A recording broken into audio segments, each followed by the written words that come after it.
For those of you who've been worried about, concerned about, maybe even fretting about your job being replaced by AI or a business that uses AI taking your customers, if you've been worried about that, on this video, Get Rich with AI, in the age of AI, Get Rich in the Age of AI, or how to keep AI from like destroying your business or destroying your life or destroying your future, this video is for you. I believe that the greatest danger to your financial future is you attempting to make a living in the past. And I would guess that upwards of 80% of people are attempting to make a living in the past. And the reason, it's fascinating how we get stuck there. The reason we stay in the place where we're attempting to make a living in the past is because times change so fast that things that used to take centuries, now those changes happen like around the world in a year, sometimes even in a month, right? It's just absolutely insane. And the other reason is because our mind is an energy hog. Our brain is an energy hog. And so what we'll do is we will use as much of our brain as possible to keep things the same, because now I don't have to use up a whole lot of energy to figure out how to make them different. And so what we're going to do in this video is I'm going to show you how by utilizing the understanding of where we are and who you are, you can capitalize on the AI era instead of being just absolutely wiped out by it. And so I started this video about 15 minutes ago, and we had some kind of technical snafu that we've never had. And so clearly this lesson is a lesson that's going to be hyper beneficial to you. So when I think about why people struggle, I believe that if you don't understand the history of wealth, you cannot solve the mystery of wealth. And I know I've taught this before, but I'm going to teach it again, because if you'll just hang in there with me, I promise you, when I bring this all together at the end, you will understand what is the most valuable skill for you to work on, the two most valuable skills for you to work on in the age of AI that'll keep you from getting left behind. Okay, so the history and mystery of wealth. I'm going to talk about that first. So the history and mystery of wealth works like this. From the beginning of time to the mid-1700s, the economic infrastructure of the world was based on agriculture or land. So it was the agricultural age. And in the agricultural age, the people who owned the land owned the wealth, because land equaled wealth. And the people who owned the land owned the wealth. And if you didn't own land, if you were born into a family that didn't own land, you were born poor. And if you were born into a family that owned land, you were born wealthy. And people would use their land for raising crops. People would use their land for raising cattle, right? So, but the people who owned the land didn't work the land. The people who owned the land would hire peasants. That's what they were called. They would hire peasants, people who didn't own land, to come farm the land for them. The peasants would work the fields. They would bring the wealth to the landlord, the lord over the land, and then they would be able to keep enough to stay strong enough to work the land again another year, right? And so it was a society where wealth was perpetuated amongst the wealthy and poverty was perpetuated among the poor. There was no middle class. For literally thousands of years, the whole idea of a middle class didn't even exist. And so in the agricultural age, things changed very slowly. You were probably born in a town, grew up in a town, lived in a town, died in a town, and maybe never even visited another town the whole time you were alive, right? You certainly didn't go visit other countries. That wasn't a thing. I'm getting ready to go on vacation. I'm going to go to these different countries. That was not a thing, going to different countries. People didn't do that. Like, we take so much for granted today, right? So in the agricultural age, land equal wealth, change happened very slowly. And whatever your station was in life when you were born would probably be your station in life when you died, unless you were born wealthy and then some powerful nation came, conquered your nation, and took all your land. And now you went from being rich to being poor because you had the wealth, but you didn't have the warfare. And so in the agricultural age, land equal wealth, change happened very slowly, and you wouldn't really expect to see a whole lot of changes in your lifetime. So people got used to doing the same thing. So they knew what worked yesterday would work today, and they knew what worked today would work tomorrow. And then in the mid-1700s, from the mid-1700s, you know what? Let me do that in a different color so you guys don't get bored with colors, for those of you who can see them. Okay, in the mid-1700s to around the 1950s, we moved from the agricultural age into the industrial age, because during the industrial age, people started inventing things to make farming the land easier. They started making machines, which in the industrial age, machines equaled wealth, and the people who owned the machines owned the wealth. Now, here's the interesting thing. The industrial age made wealth creation by people who were born poor, for the first time in world history, a possibility. Somebody could be born poor and invent a machine, or work with a machine, or collaborate with somebody who invented a machine, and they could change their station in life from poor to rich. And in the industrial age, people became mega wealthy. People who were born poor, people like Rockefeller, people like Henry Ford, people like J.P. Morgan, people like Dale Carnegie. Born poor, died rich. Lived rich, died rich. Perpetuated wealth for their family, some of them for generations. So machines equal wealth. Well, the interesting thing about the industrial age was the people who invented the industrial age, the people who developed or grew up in the industrial age, they were always attempting to figure out how they could make more money, and they figured out if they would standardize production and manufacturing, they could make more money. But did you know, I think it was Smith & Wesson, did you know that this gun manufacturer, I'm pretty sure it was Smith & Wesson, are the ones who created the concept of standardized production? Because what they had like 15 dudes making guns, but all the dudes had their own way of making guns. And so the parts from one gun didn't fit another gun because all these different people had their different ways of making guns. And they said, you know what? This doesn't make sense. Why don't we just have one person create barrels, and another person create stocks, and another person create triggers? And so what happened was all of the parts became interchangeable. And then that eventually became the standard for manufacturing.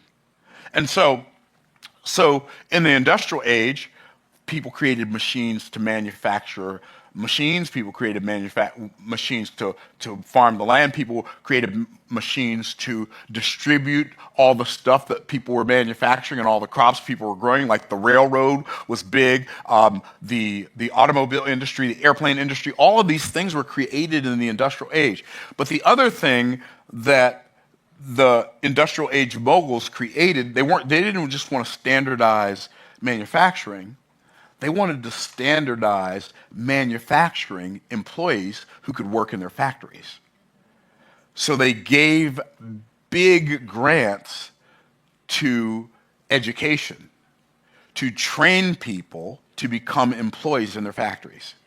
The educational system, the way it exists today, is an industrial age idea, even though the industrial age basically came to an end in the mid-1950s. So think about that. The industrial age came to an end 75 years ago, but the education was created by people in that era for the way they wanted life to work in that era, and it no longer serves us, and it no longer serves our children. It didn't really serve our children then. It served the people who created it.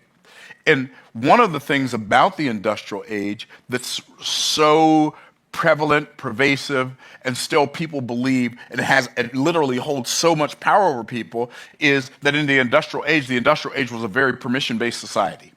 And what does that mean? That means if you wanted to do something, someone who owned a machine had to believe that you had the ability to do it. And if they didn't believe you had the ability to do it, they wouldn't let you use your machines to do it.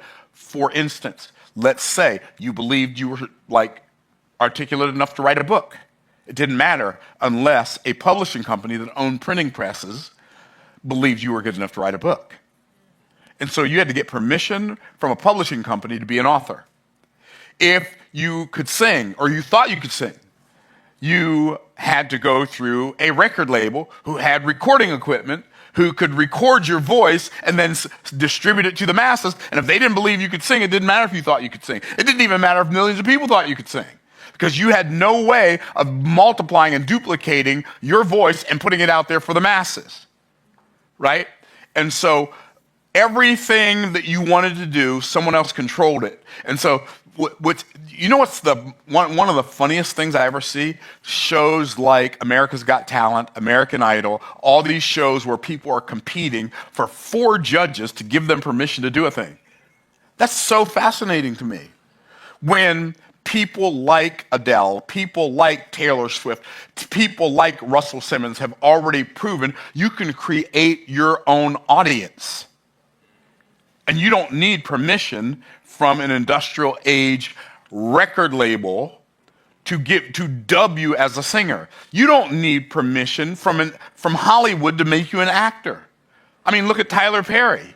He built a billion-dollar empire that started with him selling VHS tapes out of the trunk of his car when he was homeless, because he was operating from a totally different paradigm than the industrial age paradigm. So what happened next? Well, the 1950s to 1978, we went from the industrial age, we went to the distribution age. And in the distribution age, outlets equaled wealth. And here's the interesting thing about that. Equal wealth. And when I say outlets equaled wealth, this is when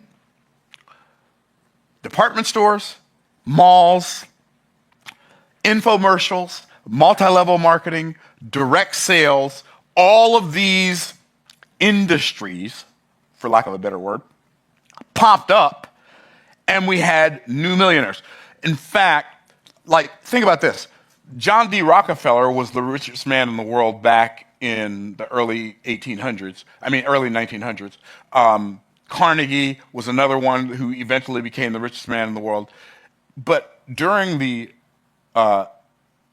distribution age, Sam Walton was the richest man in the world. Distribution, we sell cheap stuff cheap. I mean, good stuff cheap, sorry. Right? So distribution, right, through Walmart. I was a grown man before I ever heard of Walmart.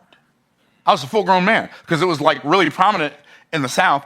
When I met my wife, this was in 1982. I met my wife, and she wasn't my wife. I met this girl, and went to Texas to stay with her. I stayed in her youth pastor's house and met her family. And she said, "I got to go to Walmart." Well, what's Walmart? I never heard of it. I knew about Kmart, but I never heard of Walmart. Sam Walton was the richest man in the world by far. He was so rich that when he died, his wife and children became the second, third, fourth, fifth, and sixth wealthiest people in the world when they split up his wealth among them, when Bill Gates became number one. Why? Because Sam Walton created wealth in the era in which he lived. There's not a lot of wealth advice that I can give you that's going to be better than, if you're serious, not just curious about creating wealth, you must create wealth in the era in which you live. There are very few things that I can tell you that are as important as, if you're serious, not just curious about creating wealth, you have to create wealth in the era in which you live and stop attempting to earn a living in the past. Okay. So in the distribution age, outlets equaled wealth, and people own the outlets own the wealth. What happened in 1978? 1978 to 1994. We went into the technology age. It's interesting, too, how Sam Walton is the person who ushered in the technology age. A lot of people don't realize that. But Sam Walton, what he did was he would go to IBM and recruit computer programmers, and he would recruit them to Walmart so that they could create software that would track his inventory so he could know what he was getting low on before he got low on it, right? And so in the technology age, what I call tech -know -how equaled wealth. So tech know-how equaled wealth. And the people who knew how to use technology knew how to use technology to create new ways of leveraging information, those are the people who own the wealth. Then we went from the technology age, 1994 to 2003, we went into what I call the information age. The information age. And in the information age, the interesting thing about the information age, this is the first time in world history where you could create wealth without having to own something. Because you can't own information. Who owns information? No, everybody and nobody. Information is public domain. The sky is blue. Who owns that? Everybody, nobody. Grass is green. Who owns that? Everybody, nobody. It's just information. So wealth was no longer about control. I mean, it was no longer about ownership. It was now about control. And now it's the people who controlled the flow of information. Those are the people who own the wealth. And so back in this time, I knew people, so I'm going to call people controlled info flow equal wealth. I knew people back during this age who had Google AdSense pages who would have a website and all they had on was links. They were making $100,000 a month, $200,000 a month, $300,000 a month, $400,000 a month because every time somebody came to one of those pages and clicked on a link, Google would share the revenue with them. And they were making hundreds of thousands of dollars a month in late 90s, early 2000s because they earned their wealth in the era in which they lived. 2003, the world changed forever. What happened in 2003? 2003, then this lasted until 2008. To 2008. We went into what I call the techno, info, edutainment age.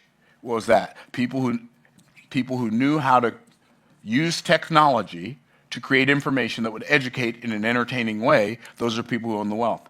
And then in the techno-info edutainment age,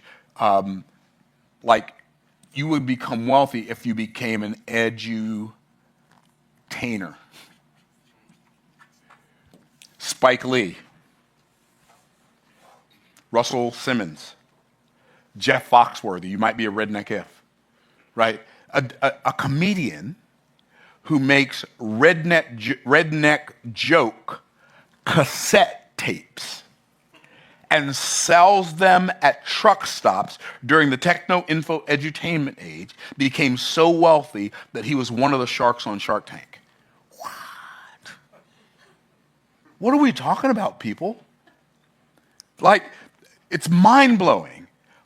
Russell Simmons invented a new genre because he knew how to use his computer to produce music. Techno-info edutainment.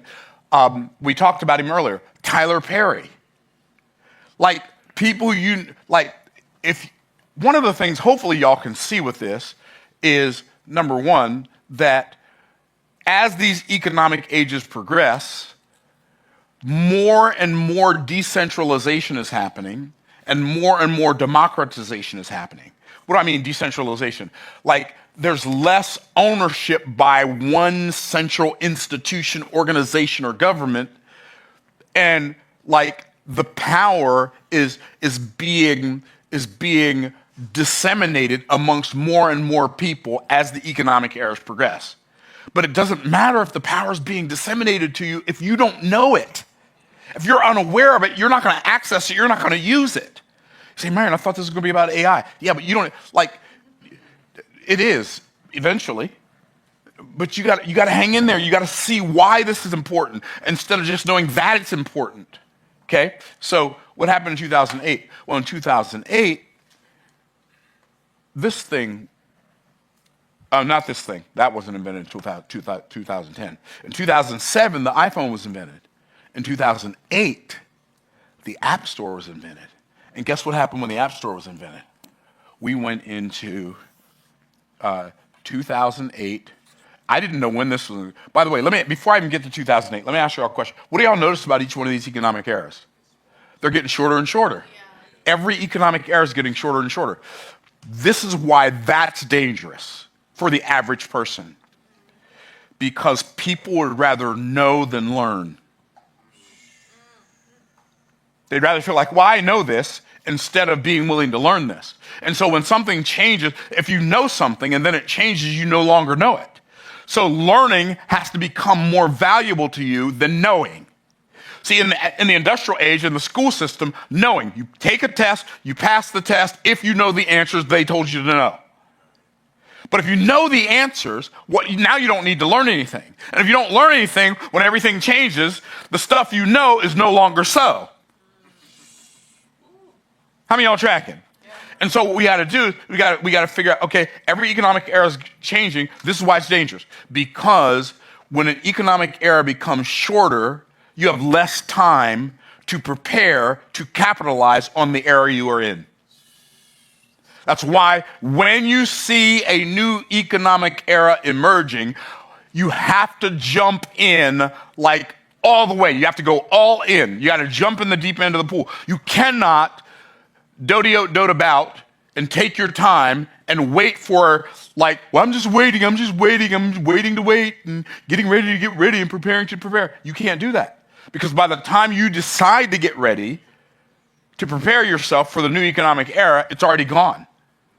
And now you're stuck again attempting to earn a living in the past. Y'all see how this thing keeps perpetuating? And it's easier for this to perpetuate than for it not to perpetuate.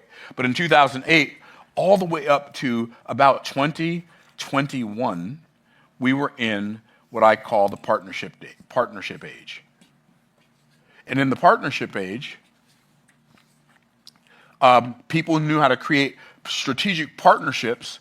Partnerships equaled wealth.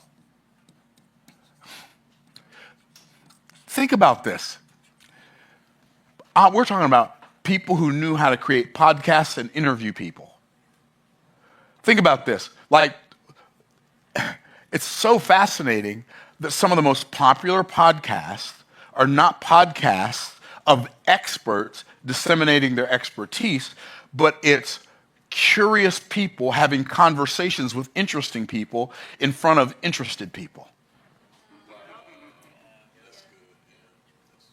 Right? This is mind-blowing. Well, at least it's mind-blowing to me. My mind's easily blown, so don't judge me. Okay, so, but this is the first economic era in world history that's lasted for a longer period of time than the previous economic era. Almost no, like very few people capitalized on the partnership age. It blows my mind. I made millions and millions and millions of dollars during the partnership age.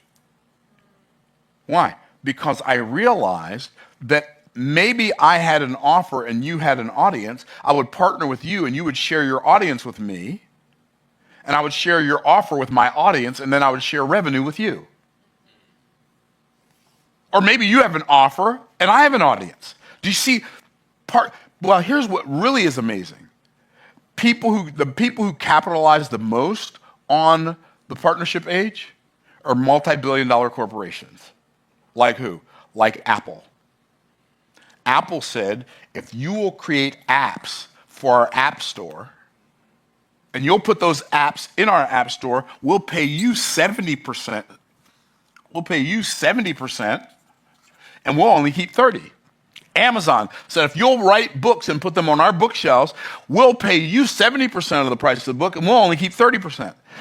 Multi-billion-dollar corporations. This is the first time this ever happened in world history now. Multi-billion-dollar corporations made partnerships with John Q. Public and said, if you will create content and products to put on our shelves, we will pay you most of the revenue from the profits. What? But most people have never, I want you to think about this. Most people, how many people do you know who created one strategic partnership with any multi-billion-dollar corporation? Almost none. How many people do you know who've created an app in the App Store? Almost none. How many people do you know who've written like ebooks to put on Amazon? Almost none. It's so easy to do. Even Google, even right now, YouTube. You know what YouTube is? YouTube is me partnering with Google, a multi-billion-dollar corporation. I said, I'll create content for your platform. I will get people to pay attention to your platform and stay on your platform longer. And they said, well, great. Since you're going to do that, we'll send you money every month to the tune of tens of thousands of dollars. YouTube pays me more money every month for teaching things I would have taught anyway on their platform than I've ever made at a job in a year in my life. Why? Because I partnered in a strategic partnership with Google. And so now we're in the AI age. Okay. In the AI age, you know what equals wealth? Understanding the 4 levels of value. Like this equals wealth. Like if you don't understand, like if you understand and capitalize on the 4 levels of value in the economic era of the AI age, you have the potential. If you'll capitalize on the 4 levels of value now, the 4 levels of value has never been more valuable than it is right now. Wow, this is the 4 level. I got chills thinking about this right now. Literally, the hair standing up on my arm. I have goosebumps right now because the 4 levels of value is something that God created in Genesis chapter 1. That when we utilize it to apply to the economic era we're in now, we have an advantage that we've never, like the kind of advantage we've never had the possibility of having in the past. What are the 4 levels of value? Well, the lowest level of value is implementation. That's the lowest level of value. The second lowest level of value is unification. Now, implementation, I'm going to go ahead and write the whole word, implementation. Okay? Implementation is when I use my muscles over time to make money. And I'm going to make somewhere between minimum wage and maybe $80,000 a year if I'm on the implementation level. Unification is where I use my management skills to make money, right? And on that level, I'm going to make somewhere between $80,000 a year as a manager, maybe at McDonald's or Taco Bell, to $250,000 a year. And if I'm doing that if I'm a manager at Lockheed Martin or Boeing or somewhere. Wealth begins to be created above this line. What is that? Communication. And on the communication level, we use our mouth to make money. Now, here's the caveat though. You have to have a mouth, and you have to learn how to use it, and then you have to be willing to use it. Right? Just having a mouth is not enough. That's only one pre-qualification. And so the better you get at communicating, use your mouth to make money. And what you do is you create messages that move the masses and have conversations that create cash flow. And on this level, you could make anywhere from, on the low end, $100,000 a year. High end, it could be like hundreds of millions a year. Hundreds of millions of dollars a year, communication. Think about it.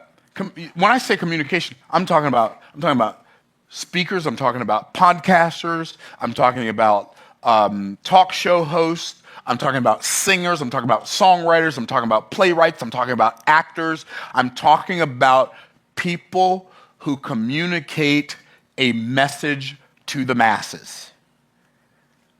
That's where wealth has been created. By the way, that's like a secret sauce.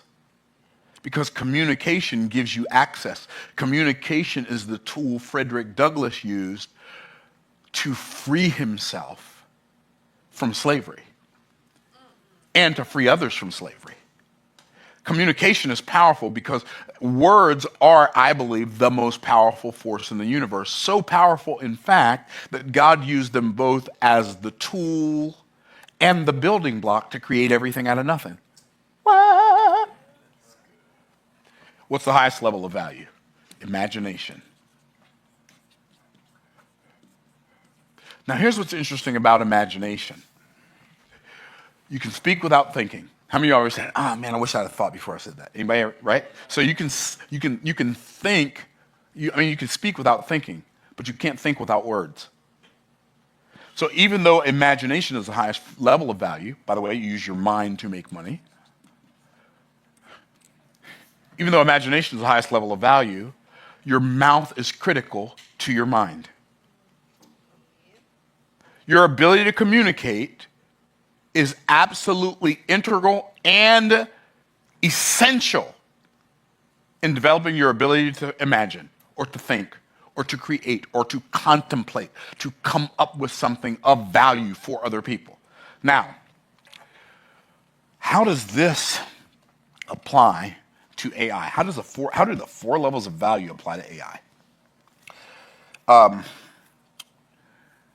AI, so cyberspace and computers. Okay, let's go back to this for a second. One more thing I want you to notice. The agricultural age and the slow, grueling, hard, laborious work is what created the need for the industrial age. If I can somehow create a machine, if I can create some kind of leverage so I don't have to work so hard. So the industrial age created the need for the age that replaced it. The industrial age, they started manufacturing so much more product, GDP, gross domestic product, that they can't have it all stacking up in one place. So they had to distribute it. And so they needed the railroad. And so what happens is the industrial age created the need for the distribution age. So wild. So every economic era we can see is creating the age that replaces it just by being what it is. And so the distribution age, they were distributing so much stuff, but they couldn't keep track of it. So that brought in the technology age. How can you use technology to keep track of all the stuff we're making? And then technology gave us access to more information than the information age. And then we use that information to educate, entertain. And then all of a sudden now regular people like us can partner with multi-billion-dollar corporations. Y'all see that? But here's what else. I don't know if you saw this. The computers and the phones and the iPads and the tablets that we hold in our hands, because of cyberspace, because of the internet, this is now the land on which I build my business, on which I cultivate my crops, on which I create value. I do it in this thing called cyberspace. Are y'all tracking? So this is the land. The internet is the land. The device is the internet is the land of the new agricultural age, but it's not agricultural, right? It's cyberspace age. Like now space is digital, which means now there's unlimited space for an unlimited number of people who are willing to continue to grow limitlessly, right? And but the machines that we hold in our hand are now the tools that we use to manufacture the stuff that we manufacture. It's so wild. Like, Yeah, I've got cameras back there, but those cameras are hooked up to computers. And I don't need the cameras. I can just use my phone. In fact, for the longest time, all the YouTube videos I created, I just used my phone. And so the devices that we hold in our hand are now the machines of the new industrial era, because we're manufacturing ideas, representations of ideas, and then hosting them on the internet where millions of people can find them. Is what I'm saying making some sense? And then, so cyberspace and computers and AI are the new arena of cultivating and manufacturing and distributing and tracking information. And so now this device that I hold in my hand is the machine, but it's also the distribution outlet because I sell stuff on the internet. I sell stuff to people in countries I've never been to. When? Every day.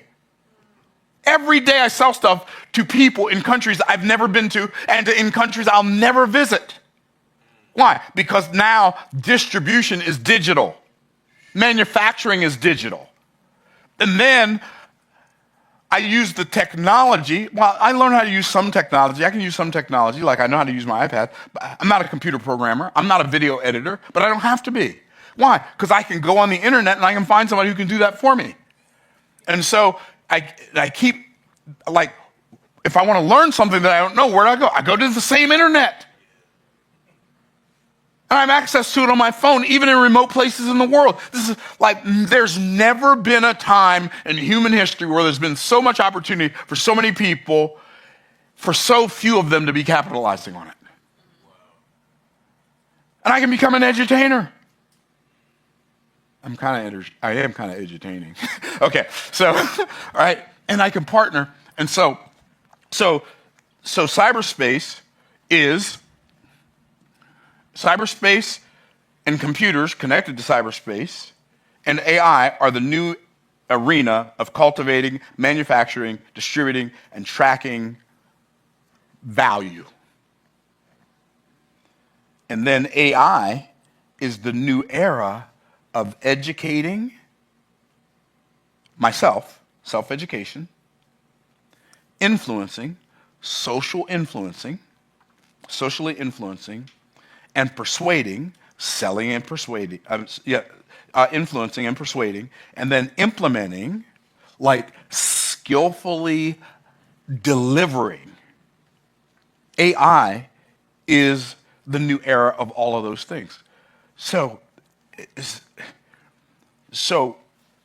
there are a lot of people who are saying, yeah, but if AI creates something, it's not real. Well, it kind of depends on how, it might not be real. Like there are a lot of fake Myron Golden channels out there. I have 3 channels. I have Myron Golden, I have Myron Bible Study with Myron Golden, and I have Myron Golden Shorts. If you see something else that has my name on it, my picture, and a voice with a moving background, it's not me, it's AI, please report it. Those people are attempting to make you think they're me so that they can eventually scam you out of something, because if they're willing to pretend to be me, they'll also pretend to offer you value that I'd never offer and get you to send them money for things that I have no idea what it is. So, like, if you see them, report them. Let's all work together in getting all these fake channels taken down so they'll realize that it is a waste of their time to do it. Okay, you are tracking. Now, so the highest 2 levels of value are communication and imagination. So the way we keep from being destroyed by AI and the way we get rich in the AI era are the same.